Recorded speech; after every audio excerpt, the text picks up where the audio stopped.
going to jump into a topic that I enjoy talking with others about, but I will preface this session by saying I am not an expert in social media. I am actively working to be better in social media ministry.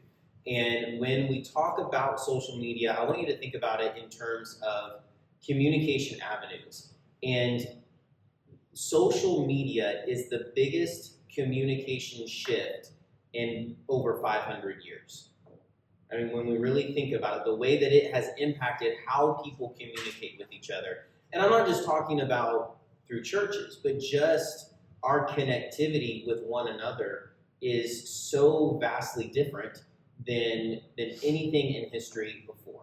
And we have this great tool at our fingertips to use in our ministries. So I want to give us a biblical context with it, social media and the Bible. Probably thinking, Stetson, how are we don't see social media in the Bible. Well, let's relate it to the Great Commission, which Jesus gave us. And he said, Jesus came and told his disciples, I have been given all authority in heaven and on earth. Therefore, go and make disciples of all the nations, baptizing them in the name of the Father, and the Son, and the Holy Spirit. Teach these new disciples to obey all the commands I have given you, and be sure of this, I am with you always, even to the end of the age. I would argue that social media is a tool of discipleship.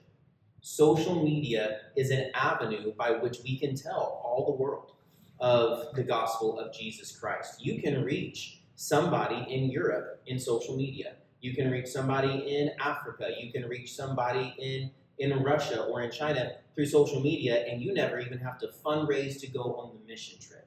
Okay, we can fulfill the Great Commission not only just within our buildings, in our communities, but we can do so through the avenue of social media. And I like to imagine, what would the Apostle Paul have done with social media? Here's the Apostle Paul, arguably the greatest evangelist to ever walk the face of the earth besides Jesus himself. He planted more churches than we probably even have a record of. He mentored and raised up leaders. He traveled all over the world preaching the gospel. He even wrote letters from prison. What could he have done if he had social media? He wrote 2/3 of the New Testament. Imagine if he had the tools that we have today. And oftentimes, we don't engage in the tools because we don't understand the tools, or we're scared of the tools, or we see the negative aspect of the tools. And yes, there are dark sides to social media, just as there are dark sides to anything. But we're going to be talking about how can we leverage it for the purpose of ministry. So before I show you my next slide, I just want to do a little quick activity. Who in here, by show of hands, has a Facebook account? Okay, so that's I think just about everybody in the room. Who in here has a TikTok account? Okay, I got one hand. Who in here has an Instagram account? Okay, got 3 accounts, but one guy said, I don't even use it. I've got it, but I don't log into it. Okay, when we talk about social media, we need to know about the different platforms and the demographics that they serve. So, you just proved this slide for me. Okay, your 4 main social media platforms are going to be TikTok, Instagram, Facebook, and YouTube.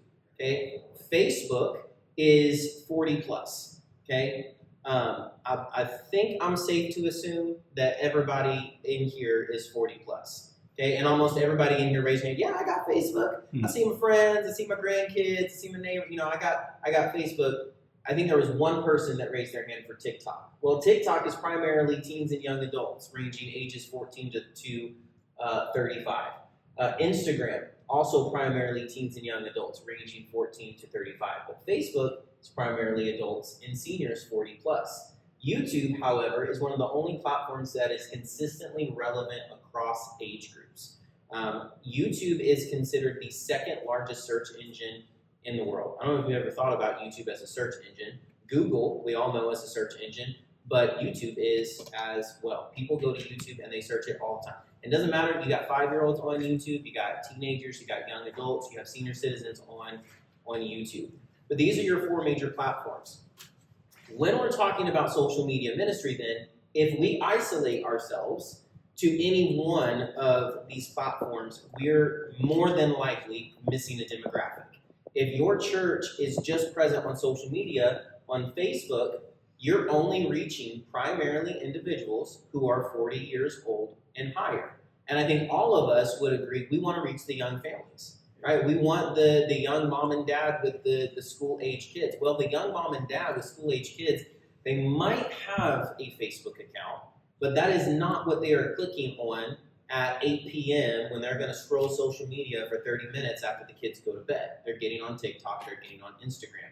Your teenagers, your young adults, they're on TikTok and they're on Instagram.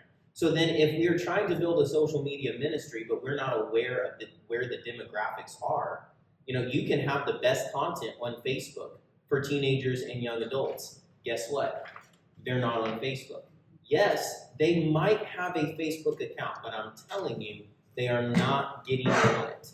Okay? They are getting on TikTok and they are getting on Instagram. So the first step is to create platforms. Okay? All of these are free platforms. It can be intimidating at first, but they're really not that difficult to use. And I would even suggest to you that if you get stuck on it, you're going to go to your fourth one right here, YouTube, and you're going to use that as a search engine, and you're going to say, how do I do blank on TikTok? Someone has made a YouTube video about how to do it on TikTok. How do I do blank on Instagram? Someone has made a YouTube video of it about Instagram, and it's on YouTube. You can find it, you can watch it, it'll give you step-by-step instructions. The other way to really find some step-by-step instructions is to use ChatGPT. Who knows what ChatGPT is? Okay, so about half of us in the room. It is artificial intelligence, and you can literally just go to Google and type in ChatGPT, hit enter, click on the link, and it's basically a hyper-powered search engine. You could say to ChatGPT, give me step-by-step instructions for how to make a TikTok video. 5 seconds. It's going to give you step-by-step instructions on how to do it. So YouTube, ChatGPT, they'll explain some things for you. But a couple of things that you need to be mindful of when making your social media accounts. Keep your name/handle. That is what your young people are going to know it as. Okay, they're going to say, well, what's your TikTok handle? They're not talking about the handle of a door. They're talking about your username on TikTok or Instagram. Okay, so keep your name or your handle the same across platforms as much as possible, and make it identifiable to your church. This is where I tell people, I'm just going to be straightforward, this is not time to get cute with your name on social media. Okay, so I've given you how you can find Church Alive on Facebook, Instagram, and TikTok. They're all pretty similar. Okay, Facebook uses the @ symbol. Okay, so when you put in the @ you just type Church Alive Koga. Okay, Instagram, I had to add the underscores, okay, in between them. You can't put spaces, but you can put an underscore. Okay, so the underscore actually begins to serve as the space in between the words. Same thing on TikTok. This makes it easy when I'm trying to promote my social media accounts to people because it's the same. It doesn't matter if they go to Facebook, TikTok, or Instagram. You can find Church Alive Koga. Type it into any of those, boom, we pop up. Okay, so try to make it identical across those platforms. Then when we get to talking about using social media in ministry, there are some rules that we should be following. And these are not rules that I just pulled out of thin air. Some of this content that I'm presenting to you today comes from Pro Church Tools by Brady Shearer.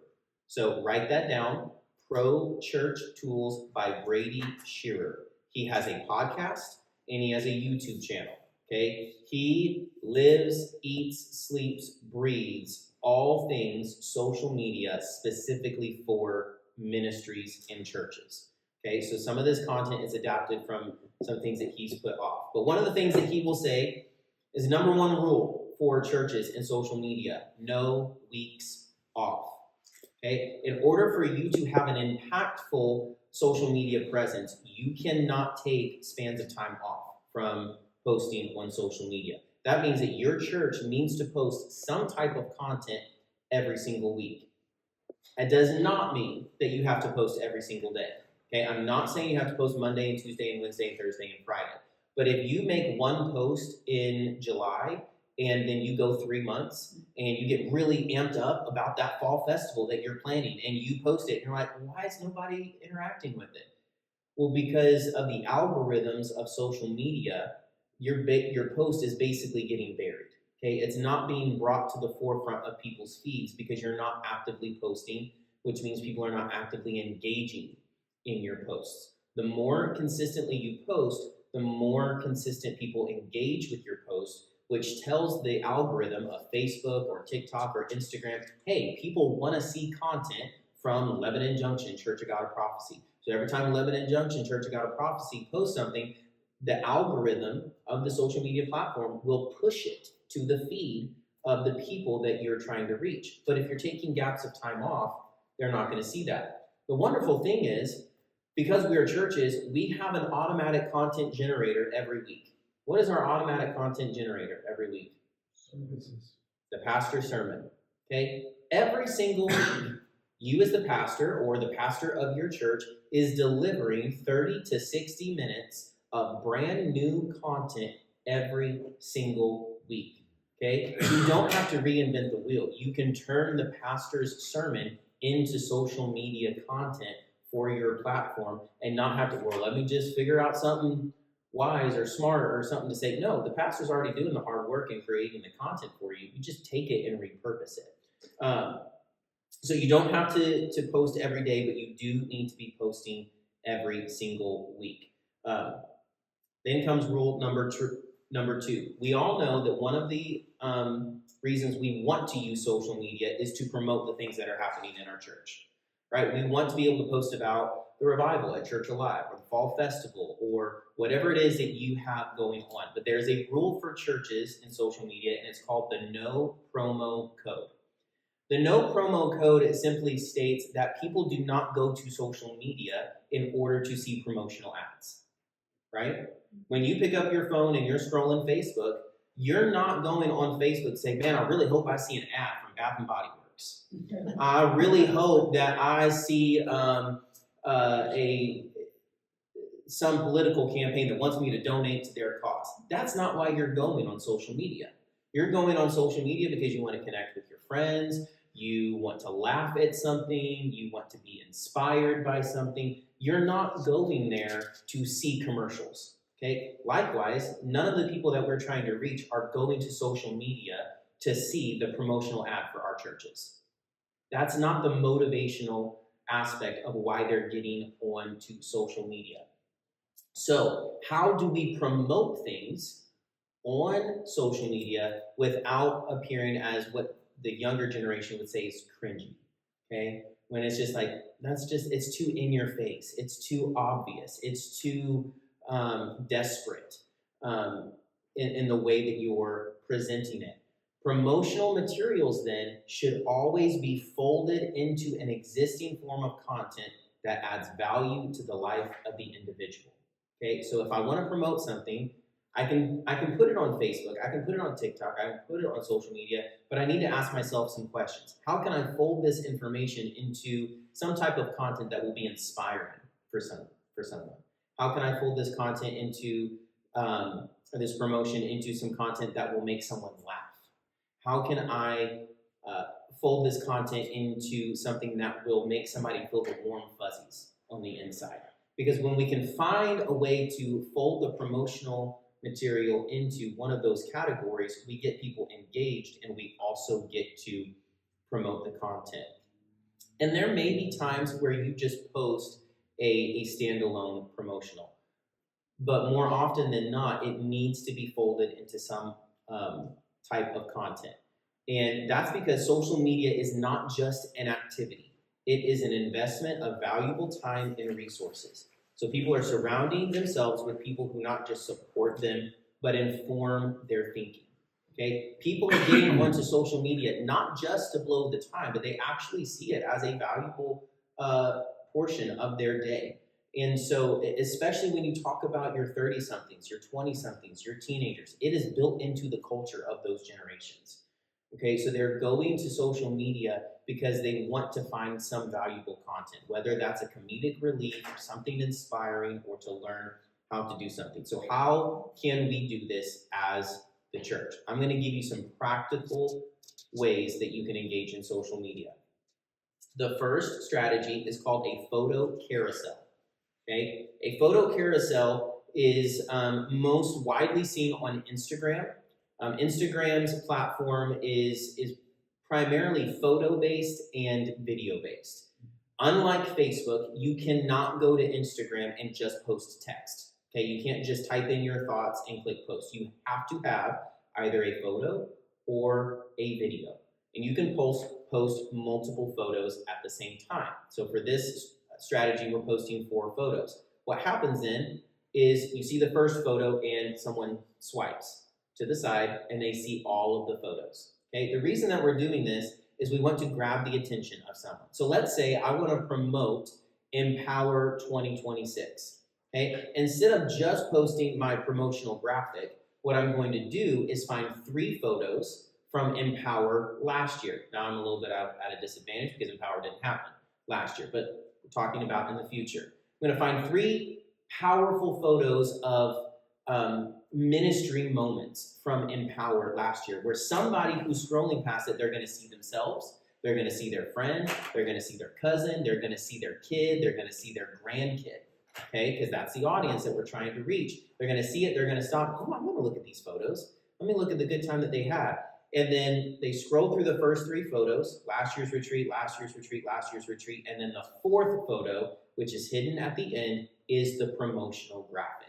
Now they see the information for next year's Empower. They have the dates, they have the cost, they have the registration link. If I just posted the informational graphic, the likelihood is they're just scrolling past it and they're never stopping. But when I start with the photo of somebody that they know from something that has already happened, it brings that emotional content. They connect with it. That gives me the warm fuzzies inside. It makes me feel comfort. And so I want to engage in that, but then I can still slide in the promotional. Let me pause there and ask, does that make sense, or do you have any questions about that so far? Okay. Strategy number 2. I don't know if the sound is going to work on this, so we'll see. Okay, it's playing on my computer, but not on the TV. So let me.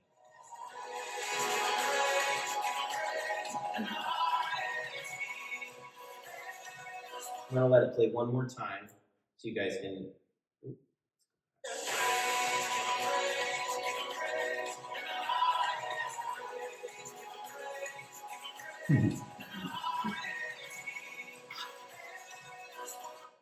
Okay, so this is called a skit reel, okay? And this is primarily going to be seen on TikTok and Instagram, but you can also use it on Facebook. A skit reel is a video that is 30 seconds or less. 30 seconds or less. And it has some type of hook to stop the viewer. My hook here is comedy, okay? I have 4 people standing there. They hold up signs. It says, "Don't come to revival." Well, why would they say, "Don't come to revival"? Well, then the 3 other people, they see the sign that says, "Don't." They push them out of the frame. And then you have a graphic that plays at the end of the video, which gives you all of the information about the actual revival, okay? I posted this a week ago, and as of this morning, it had 1,300 views on TikTok. That video took me 5 minutes to make. 5 minutes to make, 1,300 viewers of it. Now, I will disclose, I didn't come up with that idea. You know where I got it? Pro Church Tools with Brady Shearer. He literally has a list of high-value skit reels that people have done. But the purpose of a skit reel is to find some way to get the user to stop their scroll. That they're scrolling. Ooh, in the first 2 seconds, you've got to grab their attention because they are scrolling that quickly. And I'm not starting with the graphic for revival, because if I started with the graphic for revival, they've already scrolled. I've already lost them. Okay, so I get them with something funny, and then I put in the graphic for revival. Yesterday, I posted another one where it looked like somebody was getting proposed to. And when the camera turned around, instead of a wedding ring, it was me holding a phone, and on the screen it said, "Come to revival." Okay? That one overnight on TikTok has over 800 views, on Facebook has over 600 views. Okay, so nothing that's like astronomical, but it's getting the word out there. If I just post the graphic, I maybe reach 50 people. Okay, so finding a way to do skit reel. The best way to do this is once you have a TikTok account, okay, put in there church skits. There's a search function. Put in there church skits and just scroll yourself. Say, oh, that's funny. We could do that at Lebanon Junction. Oh, that's funny. We could do that at Stanton. Oh, that's funny. We can do that wherever. Okay, and then you just recreate what somebody's already been successful with. And also get ones that you know are going to see it. Get them to share it. Yeah, absolutely. You'll get more views. Yes. Strategy number 3 for social media is actually what we call a sermon sprinkle strategy. Okay, so this one falls on the pastor. It happens on Sunday morning in the middle of a sermon, and you're probably already thinking, Stetson, you're really going to talk about social media in a sermon? Let me explain it. Do you need me to pause, Bishop? No, go ahead. Okay. So a sermon sprinkle is a church promo that is injected into an ongoing Sunday message by the pastor. Here's how you do it. You first identify the missional reason for an event's existence. Whatever you are doing. Let's go back to the fall festival. Or we have on here summer camp. Why might this event exist? Well, one reason why this event exists is to raise up the next generation. So then the pastor links that purpose to any relevant scripture from that week's message. And this should be a natural transition because the wisdom of scripture is always our source for why we do everything in church. So I connect what I want them to be paying attention to the scriptural foundation in the sermon. So here's an example script of that. And one of the ways we embed this Bible-based value is with our annual summer camp. We believe what the scriptures say, so we also want to live what they say. And then that gives me a really good moment to say, and you can find information about this on our church's Facebook, TikTok, and Instagram. Okay? It's a 5-10 second blurb, but it gets the people in your congregation engaging with your social media platforms. And the more the people of your congregation engage in the social media platforms, the better the algorithm is going to function for your church. And the more you're going to reach people who are not in your church on Sunday morning. Okay? This is what I call a 2-for-1, because then if you have a live stream, you can go back in the live stream, you can clip that portion of the pastor's sermon, and you can turn it into a video for TikTok, Instagram, and Facebook. Already created, you just have to go back and do it. The way I make a short TikTok of a portion of my sermon every Sunday. How I do it is I pull up the live stream on my cell phone. I go to the portion of my sermon that I want to highlight. And I'm not an Android user, I'm an iPhone user. But if you scroll down, there's a little button right here that just looks like a record button. That's a screen record. You can record what's on your screen, on your iPhone. So what I do is I hit that button, and I go and I just tap the bottom, pulls up. I've already got the live stream on there. I play it. I make sure the volume on my phone is all the way up till it finishes the portion of my sermon that I want to have on the TikTok video. And then right up here, it'll say it's recording. You just tap it in the recording. And now in your photos library, where you have all the photos of your grandkids, is going to be a 30-second, 60-second clip of your sermon. Okay, and you can edit it right within the TikTok platform. Usually what I do is in the Photos app, I will trim down the beginning and the end of it a little bit and maybe crop it a little bit to zoom in, and then I just upload that to TikTok. It takes me start to finish maybe 15-20 minutes out of my week to do that. But you already have the content in the pastor's sermon. And if you've got the live stream going, you don't have to re-record something. You just got to pull the recording off of it. The next strategy that we're going to talk about in engaging with social media is called the poll precursor. And this one is specifically for Facebook and Instagram. When you go to post on Facebook or Instagram, it will give you a lot of different options. Let's say you want to do text, you want to do a picture, you want to do a video. There's also an option to do a poll. So on your church's Facebook or Instagram, you can do a poll to get information from people. Now, we're not really doing this for authentic data collection.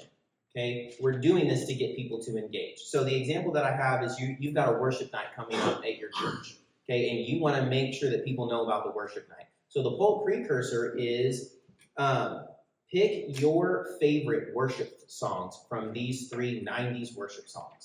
Okay, or whatever genre it is. Maybe it's Maverick City or Forrest Frank is really popular right now with younger generation. So you maybe do that because you want to reach teenagers. Okay, and you list the 3 songs and you get them to do it. And then at the end of the poll, you add a promo slide for your event. Okay, the purpose of doing the poll was not because you actually wanted to know what their favorite worship song was. The purpose of the poll was to get them to stop and engage in it. Oh, this looks like fun. Let me just click on this real quick. And the next thing they know, boom.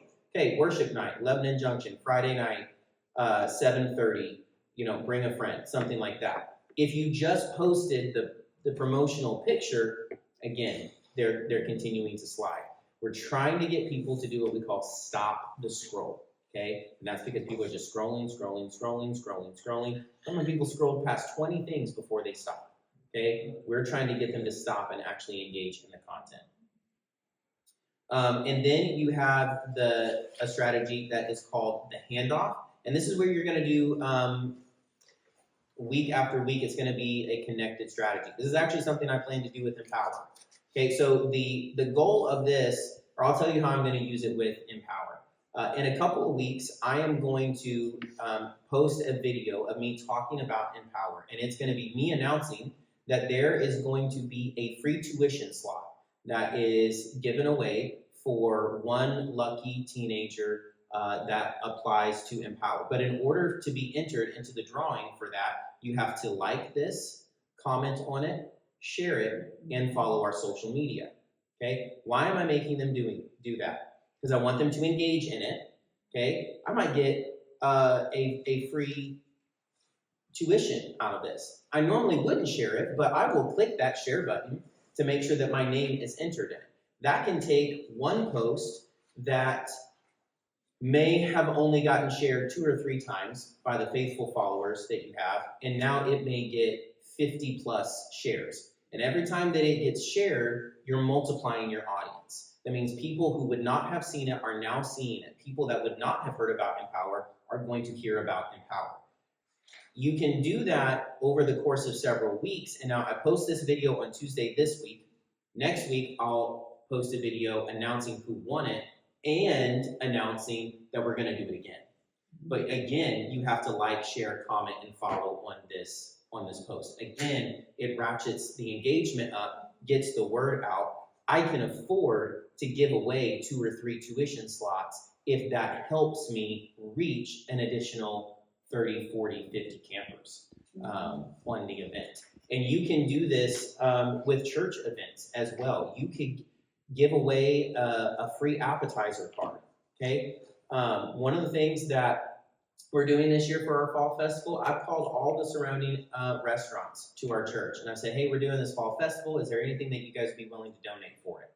I got 4 free meals from McAllister's, 6 free appetizers from Longhorn, a giveaway basket from Texas Roadhouse with a $40 meal voucher in it, just to name a few of the things I've got. Because the reality is each of those businesses, they have a marketing budget. They have already set aside those giveaways, and they're going to give them to somebody. Why shouldn't it be you?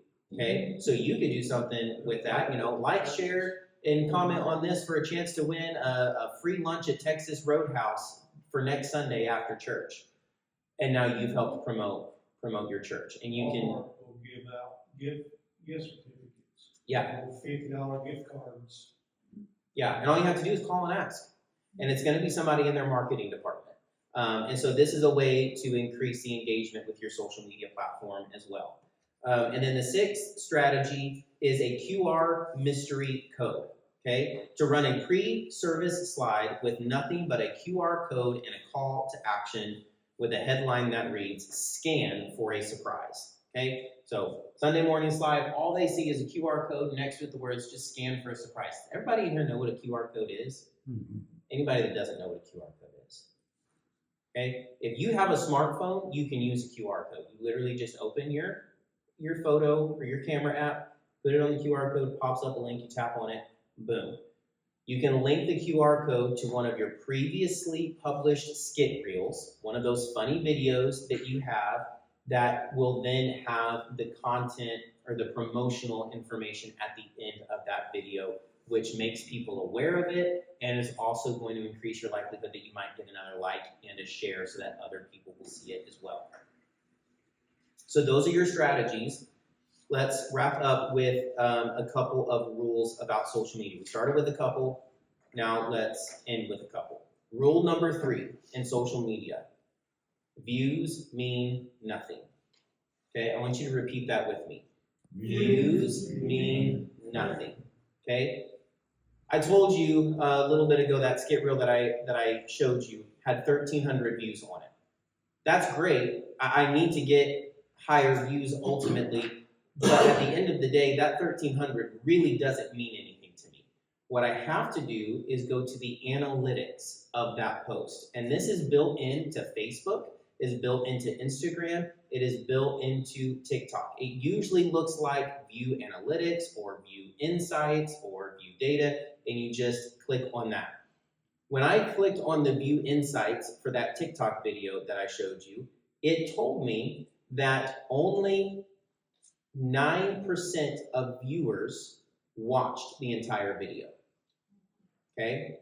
Now, that's actually a pretty good percentage in the grand scheme of TikTok world. 9% of people watched the end of the video. So what that tells me then is out of 1,300 viewers, about 120, 130 people actually saw the promotion for the revival. Okay? But that number would be 0 if I just posted a picture of the promotion. Okay? So sometimes we get caught up in our Facebook live stream had 500 views on Sunday. We reached 500 people. I hate to burst your bubble, but I'm going to burst your bubble. You didn't really reach 500 people. What that 500 views mean is that at some point, somebody scrolled past your video and Facebook is set to automatic play. Okay, and even if it plays for half of 1 second, it counts it as a view. Half of 1 second ain't doing nothing for nobody. Okay, it is not reaching people in your community. So we need to get accustomed to looking at those analytics so that we can see what is working and what is not working. How many people did we actually reach? So instead of thinking about views, what I want you guys to look at is how many times was it liked? How many times was it commented on? How many times was it shared? Okay, if you have a high interaction with likes, comments, and shares, that is showing you that you have a high yield post. If you have a post that says that it has 1,000 views, but it only has 2 likes, guess how many people probably watched your whole video? 2 people. Okay, because again, every time somebody scrolls past it. And the real kicker to the views is that the same person could scroll past your video 5 times and it counts it as 5 different views. Okay? Because we know people, they get on Facebook, they scroll, put the phone down, check on the kids, whatever, pick up the phone back, scroll. Oh, I see that, I'm scrolling. Okay? And it just counted it as 2 views.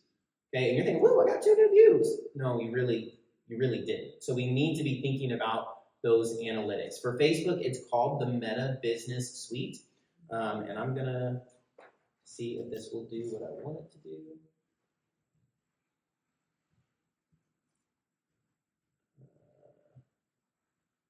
Okay, no, it's not going to pull it up right now. I don't want to spend too much time on that. But I was gonna try to show you what the Meta Business Suite looks, but my link's not working. But what I will say is that if you have trouble accessing the analytics side of social media, call me. We'll set up a Zoom call, a FaceTime call. I'll walk you through it. It's very helpful and it brings a lot of insight, which brings us to a saying that is growing in popularity with social media, which is test, keep the best, and forget the rest. Test what works on your social media feed. Okay, your viewer audience may be different than my viewer audience. There may be things that are highly engaging for the people in your community. People in my community are scrolling past. So test, try different things, notice and pay attention to what is working really, really well, and repeat that strategy every few months. Don't post the same video every week or it's going to decline. But if you notice, hey, in January, this video worked really, really well, I'm going to note that. I'm going to do one just like it in July. 6 months has passed it. It worked really well in January. It will work again really well in July. I noticed a video it didn't do well at all. Okay, so guess what I'm not going to do? I'm not going to make any content that is similar to that content anymore because it's not doing what I want it to do. I'm going to change up my strategies. And then I want to leave you with this encouragement that you will not reach everyone with social media, but you will reach someone. Okay? Our goal in interacting with social media is different from the mass population. There are people all across the world that are trying to become what is called an influencer. You guys heard that term? Mm-hmm. Okay. Yeah. They want to become influencers because if you gain enough followers on TikTok and Instagram and Facebook and YouTube, it actually becomes monetized. That company begins to send you a check for how many times your video was viewed or shared or engaged with. And there are people who make hundreds of thousands and millions of dollars every year just by their presence on social media. That's most people's motivation in posting content. That is not our motivation, right? We are not trying to become social media famous. We are not trying to monetize our social media platforms. We are trying to share the gospel of Jesus Christ through the means of social media, to make people aware of our church, to make them aware of the ministries in our church, and to bring some type of discipleship and instruction into their lives. And if we can do that, then we have used well the platform of social media. So you do not have to become social media famous, okay? But as you engage in these things, you are going to reach people, and I believe that you will have some similar situations to what Pastor Dallas had with the curb appeal of the church. You will have people come up and tell you, I'm here because of what I saw on social media. We had that happen at Church Alive this year. A mom from the other side of Louisville, 30 minutes away. Louisville's a big city, got bad traffic. She came 30 minutes from the other side of Louisville because she saw our fall festival event on Facebook. She was there for no other reason than because of our presence on social media. And we got to invest into her and into her kids. So you will reach someone with it. There's QR code here. It's also in your packet. It just links this specific slide presentation for you if you want to go back and look at some of those rules and read it in depth or get some inspiration for stuff. But I really do highly suggest that if you're not following Pro Church Tools, it's on podcast, it's on YouTube, and they will literally tell you, post this content. It's going to work really well. They do have, in addition to their content posting, they actually have a business model where you can hire them as a church. We personally don't do it. We don't have the budget for that right now, but you can actually hire them to take over your social media. And they will, what they do is they assign one of their staff members to watch your live stream and get to know your church really, really well. And then every single week, they watch your pastor's sermon, they create content for it, and they post it throughout the week, and you don't have to do anything, okay? Obviously, there's a fee to that.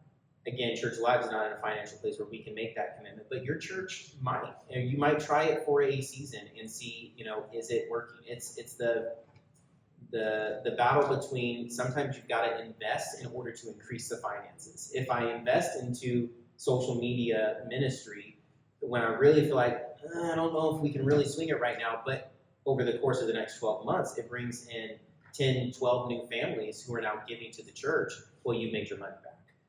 So it's just a thing that you have to decide for your own church. It's not something you have to do. You can do this on your own. I would highly suggest, If you got a teenager in your church, you got a young adult in your church, got a 30-something-year-old in your church, ask them to run the social media for you, okay? And let them run with it. And give them the license to be creative. Because if you want to reach 30-year-olds and 20-year-olds and teenagers, then your social media platforms has to post content that is engaging for 30 and 20-year-olds and teenagers. To you, it's gonna look silly, some of the stuff that they post, okay? It's gonna look like, why would we post a video of Pastor Stetson pretending to propose to Miranda while people freak out and then on the phone it says, come to revival? Because it got 800 views on TikTok and 600 views on Facebook, and maybe somebody's going to show up to our revival and get saved because of that video. That's why we're doing it. So be willing to release it and then let go. So, any questions about? That Brady shared, is he the one that does those funny videos like church intern? No. The mega church guy? No. Who is that? I'm not sure. Brady Shearer's content is more, it's geared for church leaders. So he's creating content for pastors. He's not necessarily creating like the comedic content, but I know what you're talking about. He's hilarious. I find myself actually, first video I thought, that's disgusting. Now they're hilarious because Yeah. they get it as satire. Yeah, absolutely. Any other questions? I thought it was something that come up. I heard Nikki speak up, and I heard Tina speak up. It reminded me of something that was. That ain't me.